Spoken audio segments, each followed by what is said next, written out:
পা দুইটা চলে যায়। কি কইরা খাবি?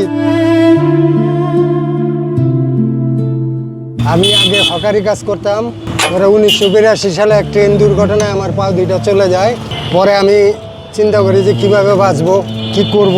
তখন আমি এই রিস্কার মিস্ত্রি কাজটা আমি বাইছা নেই।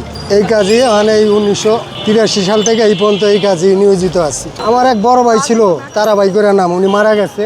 উনি আবার এই কাজের এই লাইনেই ছিল। তোর আইসা বাসার থেকে আইসা বসতাম। তারপরে ও আমার পরামর্শ দিল যে তুই অনেক কি কইরা খাবি, দুইটা হাতি যখন আছে তো এইটা হাতের কাম, হাতে করতে পারবি, এই কাজটাই তুই ধর। পরে আর কথা মতো আমি এই কাজে নামি, এই কাজ করতেছি, আল্লাহ চালাই নিতে আছে। এটা কত আমার 20-22 বছর বয়স হবে।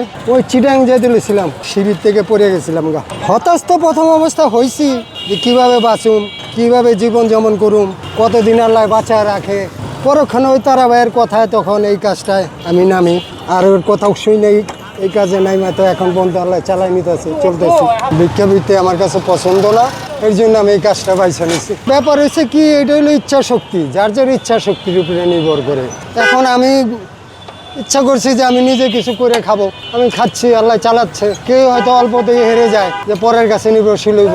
এটা হলো যার যার একটা আর হয় 1000-1200-1500 এরকম হয়। আমার ওই দিনে আমার একটা সার্কিট আছে, সেই কাজ কাম করে যা নিতে পারে আমার একটু হেল্প করে আর কি। কষ্ট তো হয়ই, বেশিক্ষণ রোদে থাকতে না, ভিতরে জ্বালা পড়ে উঠা দেখা। এটা তো ফর্ম, এটা টায়ার, এটা ফর্ম তো এমনি গরম হয়, সিলাটিলা জায়গা একবারে। আবার বৃষ্টি বাদল লাগলে গা হয়ে জায়গা, পানিতে ভিজা। তারপরে মেনে নিতে হয়, কিছু করার নাই।